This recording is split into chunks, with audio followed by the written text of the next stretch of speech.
going to be a hard act to follow, but I'm going to try my best. I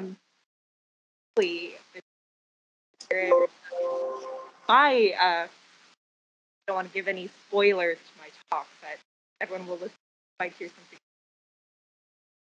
So I have some slides.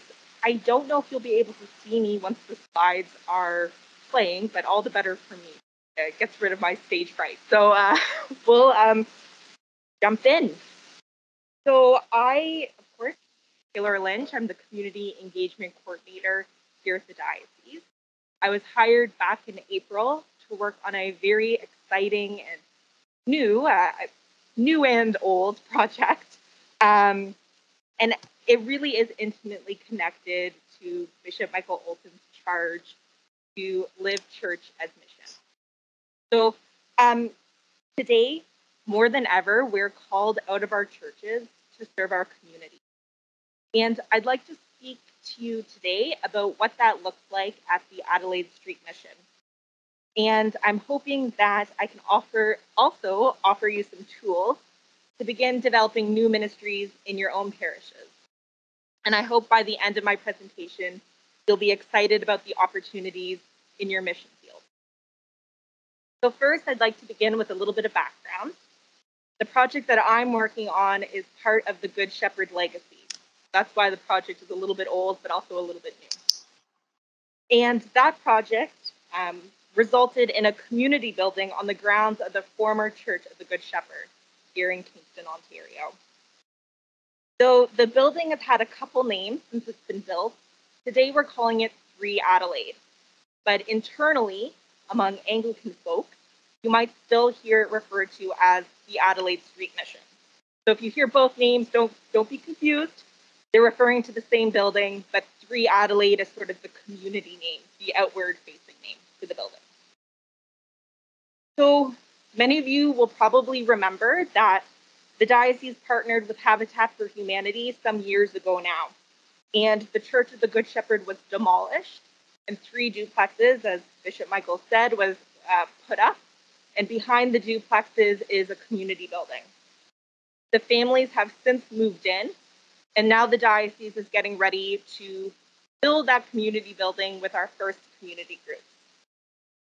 The immediate goal of this mission is to improve the lives of those living in the Inner Harbor neighborhood. That's the name of the neighborhood where our mission building is located. But of course, there's a long-term goal as well, and that's to provide blueprints for new ministries throughout the diocese. So the lessons that we've learned so far, that's going to be the basis for my presentation today. I want everyone to remember that the tools that I described today are really just suggestions to get to know your community better. Not every tool described is going to work well for your ministry group, given the demographics or the unique circumstances of your community. I want you to pick and adapt the tools that you think are going to work well for yourself. So when embarking on a new ministry, you want to establish how best you can serve the community in the current time. And I think that's important. It has to be now. How are you going to serve people? How are you going to love people now? You all might have really fantastic ideas, and that's not me being facetious. You probably do have really great ideas. But if your community members don't need your idea, they can't access the idea, they can't use it, that ministry is not going to take root, and it's not going to be successful. You need to understand that every community, every neighborhood is comprised of unique individuals with unique experiences, struggles, and dreams. Community members already know what they need. You just need to ask them. So very similar to Bishop Williams' comment about the indigenous populations in the north, right? They know what they need. People just need to listen. And that's the same for your own parishes. Your church or ministry group may already have a really good understanding of what your community or your neighborhood needs because you work, live, and play there. For instance, you might be aware that there's a significant senior population, and because you're acquainted with them, you know that they would really benefit from a coffee hour or a knitting group. Maybe you're aware that there's a significant drug population in your neighborhood, but you don't know how to reach those people or what exactly it is they need. Alternatively, you might not be familiar with any of the issues or the populations in your community. And that's okay if you don't know who lives and works and plays where you live. The first step to knowing your community is talking to people. Ministry work is relational, so begin with relationships. Because everything is based in relationships, you're really going to need to be patient. Relationships take time and trust. So when we put in the work, truly amazing things can happen. So when I started with the Adelaide Street Mission Project, some things had already happened and I needed to get a sense of where we are in the current time. So I found it helpful to do some background research on North Kingston, which is the geographic area that our mission building is located in.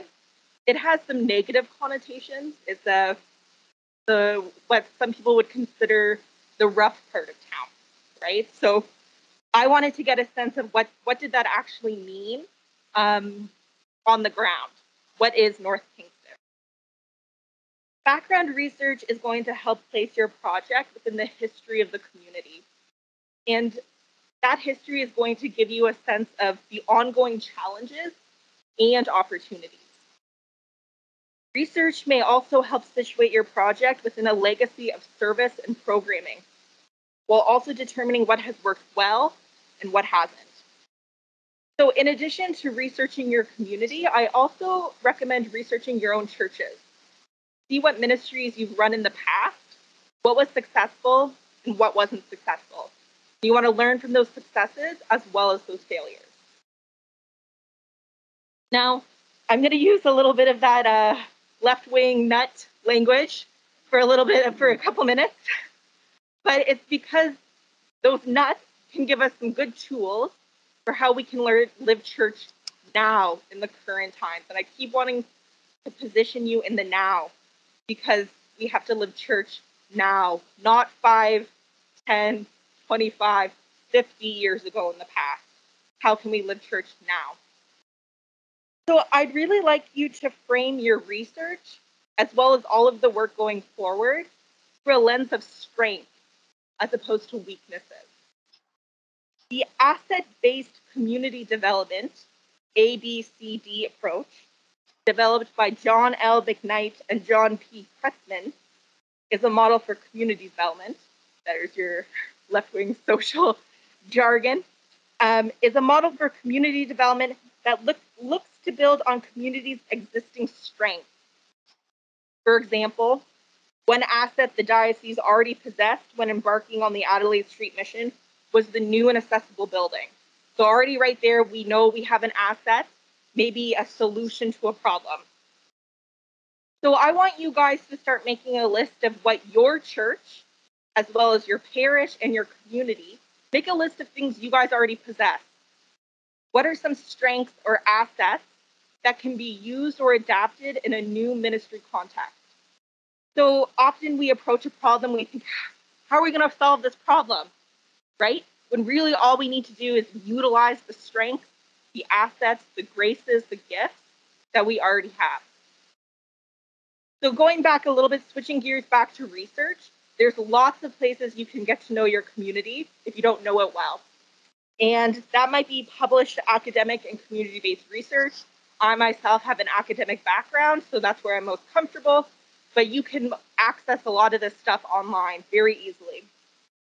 Newspapers, of course, tell us ongoing, the big problems all at once that are breaking headlines. Social media platforms like Facebook groups or pages where community members share information or concerns about their neighborhoods.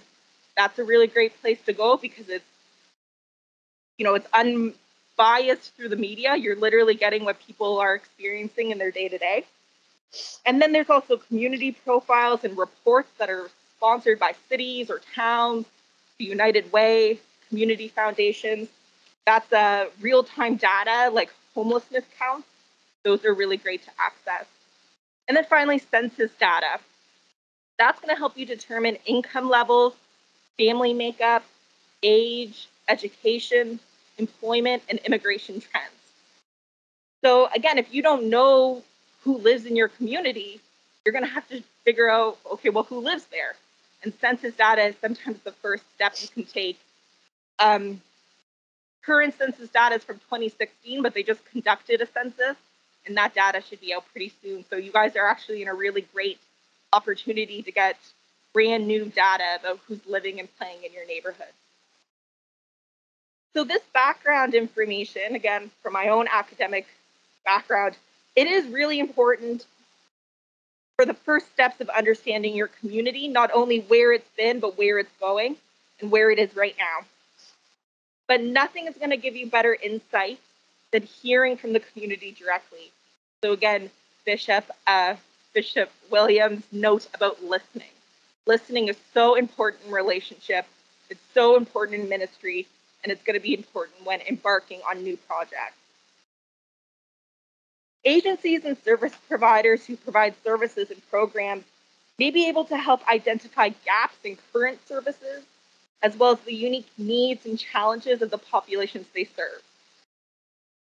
You may learn also that they're lacking a resource that maybe your church possesses. So again, that ability to be a solution to an existing problem, right? Maybe a community group, they have a wonderful early on program, a program for toddlers, but they have no space to run it. But you have an empty church hall that's not being used, right? So again, those basic connections, you're going to start resourcing, essentially, doing resource allocation. While connecting with service providers is crucial in developing partnerships and identifying underserved populations, no one knows their needs better than individuals themselves. I can't stress that enough. You can talk to service providers. They're going to provide you with a wealth of knowledge, but people, the person themselves, they know what they need. They know what they want. You have to talk to those individuals. I would say talk to as many people as you can. That's what I did when I was hired by the diocese. You know, you hit the pavement and you just chat with people on their front porches. Gather information from a number of resources, but always prioritize the voices of community members with firsthand experiences of the problem that you'd like to solve. So for instance, if you want to tackle a housing crisis, you better talk to unhoused people because they know what they need. Personally, when I embarked on this research, I used interviews, one-on-one interviews, as my main tool of research. I mean, how else do you build relationships if it isn't through conversation and listening? Conversations with service providers help to identify current programming gaps in the city and possible future partnerships.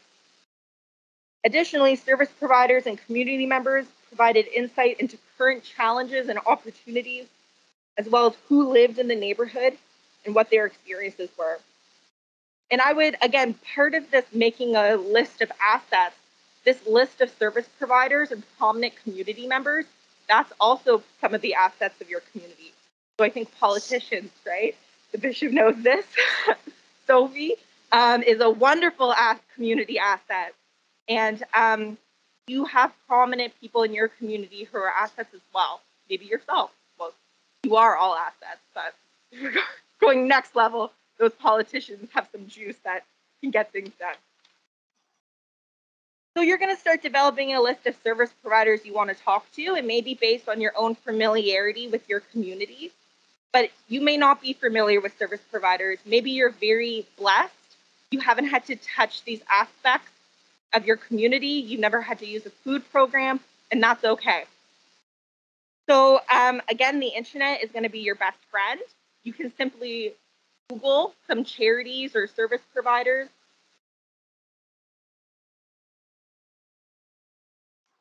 Trying to project. You guys want me to talk even louder? I can do that. I can put my lecture voice on. Okay, is this better? Mm-hmm. I saw like a slight nod. Okay. So sorry that you missed all of my great presentation at the beginning. We're about halfway through. So as I was saying, the internet is going to be such a great resource to find those service providers, right? You can Google senior youth mental health addictions or food programs, as well as the name of your city or county or town. 211 Ontario is another great asset, I could say. It's an online database that allows you to search by topic if you don't know what types of programs or services exist in your area. It's a literal database of service providers, nonprofits, and charities. And as you speak with people, people are so generous with their time and their talents, truly, if you invest in them. They're likely going to suggest other agencies or individuals that you can talk to. And that's when you start networking and putting the pieces together. So again, just all you have to do is ask questions and listen, and things are going to fall into place fairly quickly. I didn't use a set list of questions. I tried to keep things pretty informal. That's just my personality. I find it better to build rapport just by being authentic. And so I didn't have sort of a set list, but there was 3 general questions that I wanted to get answers to. Number 1, what did people consider current community needs or challenges? Number 2, what programmings did agencies offer, both now and in pre-pandemic times? And what programmings would they recommend based on where they saw gaps? They, as a service provider, as an individual. And individuals, because some service providers lived in the neighborhood, but then I also spoke to other actual residents. If individuals lived or worked in the Inner Harbor neighborhood, I also wanted them to speak to the demographics. I wanted to know, how old were people? Did they have children? Were they from outside of the city? Were they immigrants? And these questions really helped me to better understand the population of the mission and the geographic boundaries of the community. So we want to do it all, right? But in reality, we may only be able to serve our own neighborhood. So I wanted to know who lives in that neighborhood, how far does it go? And in Kingston, it's fairly small, right? The Inner Harbor is not very big because the needs change from neighborhood to neighborhood here. So of course, in addition to service providers, I tried to prioritize the voices of individuals.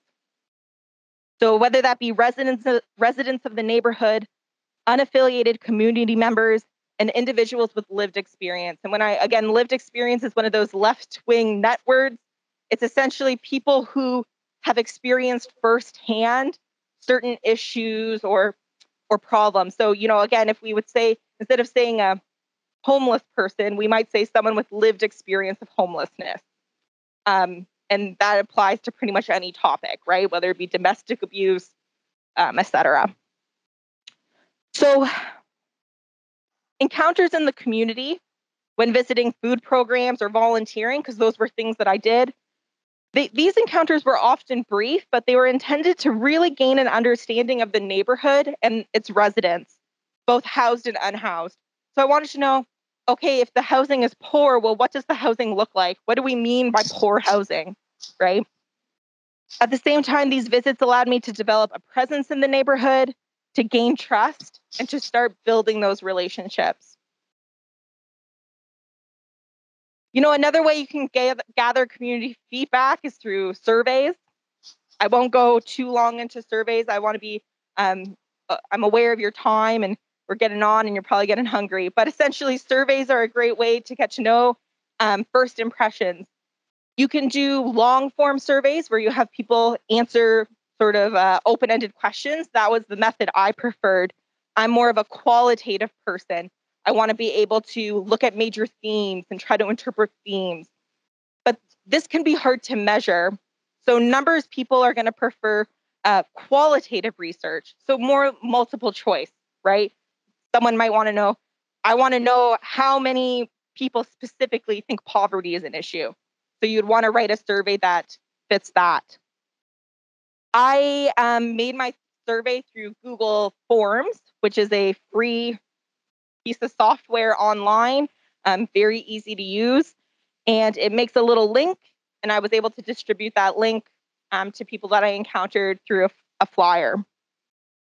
If surveys aren't really your thing, you can also do brainstorm sessions, so multiple people in one setting. Some people call them town halls. Some people call them brainstorm sessions, visioning sessions. Visioning sessions are a little bit left-wing, but essentially it's an opportunity for people to come together as a group and to brainstorm ideas. And, in COVID times, you might have to do these online. I know people are really sick of being online. Most community organizers would agree that these sessions work better in person. So if you can hold off and try to host them in person, I would recommend doing so. But it's an opportunity for people to come as a group and really start brainstorming answers, I would say, not necessarily answers, but start brainstorming together around these questions. I will remind you that you'll need to advertise your brainstorming sessions because the idea is you want to attract individuals with very different experiences. You need to do a brainstorming session outside of the church, which is scary for people, I know. But you really want to get the single mom, the Syrian refugee, the LGBTQ, the Indigenous person. You specifically want to find people who have opinions, ideas, and experiences that are different than your own, because that's going to bring a vast wealth of experience and knowledge to your new project. So I know you guys are really great at advertising Christmas bazaars. So do something similar at how you advertise your Christmas bazaars, right? Whether it be the local newspaper, your church bulletins, flyers at coffee shops, get creative, maybe on the radio. But essentially, you want everyone to know that you're having a community brainstorming session. And be prepared that you might have to do multiple of these events. Finally, you can go door to door. This is something that I didn't have a lot of success with for a number of reasons in the Inner Harbor, but that doesn't mean that it's not going to be successful for you.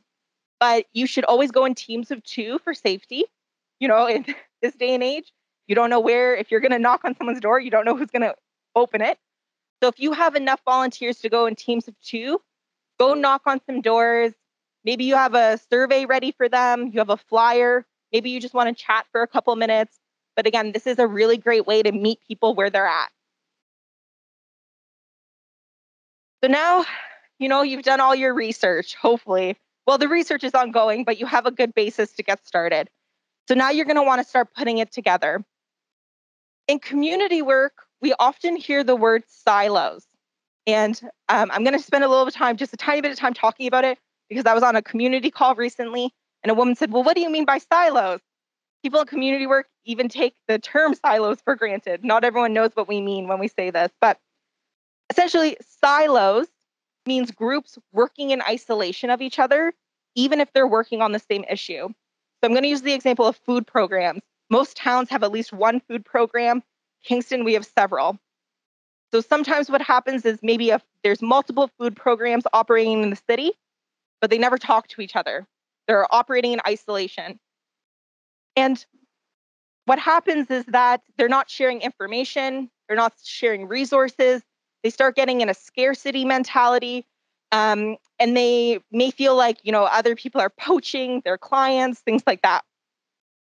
This mentality can lead to inefficiency, wasted resources, duplication of services, and decreased morale, both within agencies, but also the wider community. And I would say Christian denominations do this with each other.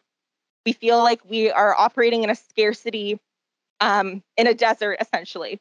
But like Bishop William and Bishop Michael has said, when we pray, we have the faith and the knowledge that God is going to provide. We do not, it's actually, I would say, a sin, if I can get a little theological, it is a sin to operate in a scarcity mentality. And so there's lots of reasons why we get siloed. It may be because there's limited resources, and we know there's only so many resources that we can use, and that might lead to competition, but it also might just simply be a lack of opportunity to network and resource share. So again, there's not an opportunity for relationship. We need to move beyond this mentality of silos to one of partnership. partnership, relationship, whatever you want to call it, but we have to move beyond silos. And I would argue that the church today, is well positioned to bridge the gap between service providers because we operate more or less outside of traditional social service networks. We're providing social services, but we're not necessarily in that traditional model or that mainstream model.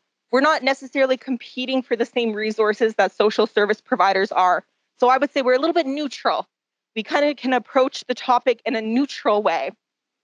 And I know, again, that your churches have many, many resources, primarily your people. I know finances are tight, but you are blessed with passionate, faithful people. And your people have a wealth of experience. And I'm thinking particularly of retirees. You guys have the time and the wealth of knowledge to attend community groups, roundtables, these community brainstorming sessions. And you can help facilitate connections and you can help facilitate introductions between people and groups. So already you guys are bridging between these silos just by virtue of your experience and your time. Because we live in community, we really do rely on each other to get things done.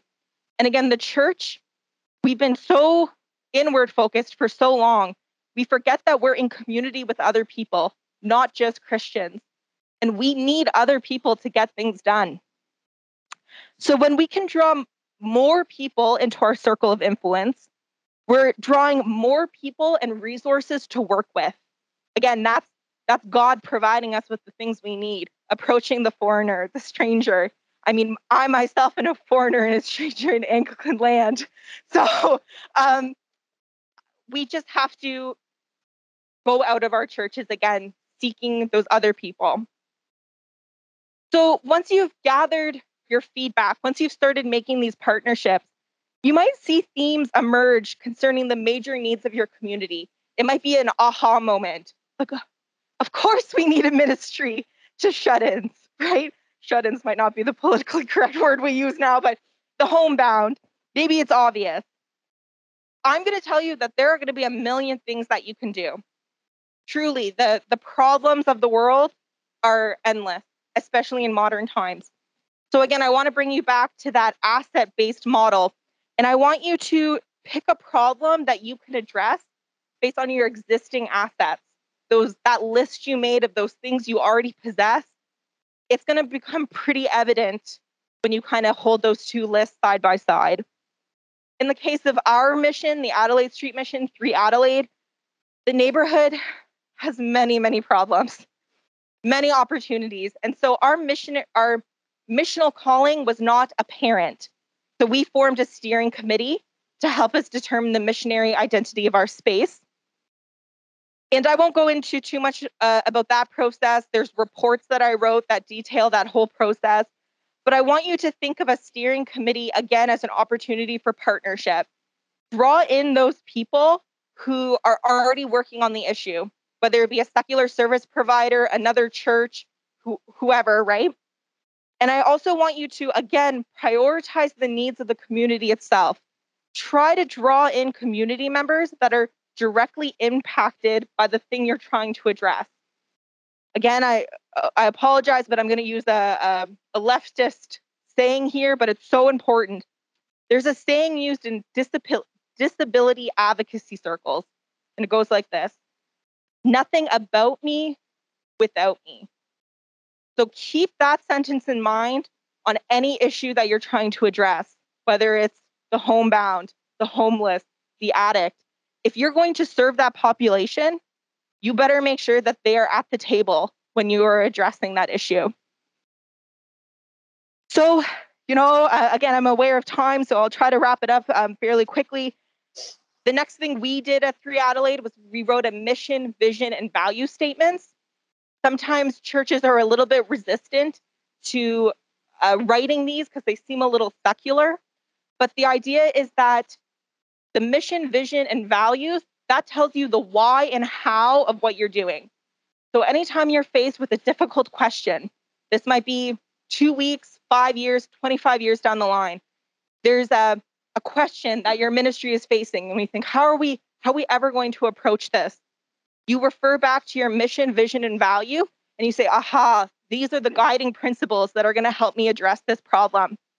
It may be as simple as using a Bible quote, right? A scripture passage. That's our mission. That's what we're going to do. On the slide, you'll see the mission, vision, and value statements written for 3 Adelaide. This was written in consultation with the steering committee. So all the members wrote this together.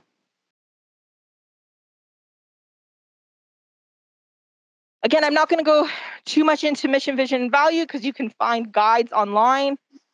So I just want to leave you with next steps, what you can think about moving forward. Once you know what it is you want to achieve, you can begin to chart the course of getting the work done. Make a list of resources that are required for your ministry, as well as a column for what you need. So a column for what you already have and a column for what you need. You would have already started this with your assets brainstorm earlier on. And so, for instance, you might know that you have the space, but you need the volunteers. You know what resources you need, but you don't have the funds. And so you can, once you know kind of those columns, you can start making next steps. So, if you don't have the funds, maybe you're going to brainstorm or fundraise. Again, I want you to fall back on those partnerships, fall back on those relationships. You may not even have to fundraise, which everyone's probably like, woohoo, we don't have to do cupcakes. We don't have to do a bake sale. Yes. And that's because your community partners likely already have resources. Just like you have resources for your community partners have resources for you. So I want to use the example of a coffee hour. Maybe you want to run a coffee hour for a senior socialization. Your seniors are lonely after the COVID. Everyone's lonely, but particularly seniors have been hard hit. And so you want to do a coffee hour, but you don't have the funds or the energy to do the baking or make the coffee. You could partner with a food salvage nonprofit who provides those refreshments for you. So again, you're really just providing the space and the volunteers, and someone else is providing the refreshments. So it's as easy as just reaching out to your network. With 3 Adelaide, we are just entering the operational phase of our project. And for that reason, I can't offer you a blueprint for how the ministry is going to unfold. And I know everyone wants blueprints. Everyone wants to be told, how am I going to do it? Tell me what worked for you. I cannot emphasize this enough. Blueprints in community work, they don't really work. And it's because every community is different. Every person is different. However, the tools that I've given you today, they may very well work well for you, right? So again, pick what works well and then run with it. However, again, there are things every good ministry needs, and that's community outreach. So again, reaching out of your churches, going to the people you actually want to serve, strong partnerships, which may very well be with the foreigner, with the stranger, with the church denomination historically you did not get along with, and a bold vision. What exactly is it that you want to achieve? So maybe that mission, vision, and value, right? I'm confident, not confident. I have faith. That's where my confidence comes from. I have the faith that your parish can achieve whatever it is you want because we have God on our side, truly. So I want to leave you with Luke chapter 4, verse 18, which may sound familiar from this morning. Truly, the Spirit was working. The Spirit of the Lord is upon me to bring good news to the poor. He has sent me to proclaim release to the captives and recovery of sight to the blind, and to let the oppressed go free, and to proclaim the year of the Lord's favor. Truly, our Lord is calling you out of your churches and to serve your community. Jesus is calling you to bring good news to the poor, release to the captives, and to set the oppressed free. I want to God bless you in all your endeavors. I'll be praying for all of you. I have, since being hired in April, praying that the mission finds its way, and I'll continue to pray for the mission and for the mission of the Anglican Church. And I just want to thank you for your time. I hope I didn't go over. I wasn't keeping track, but thank you for being so generous to allow me to speak with you today.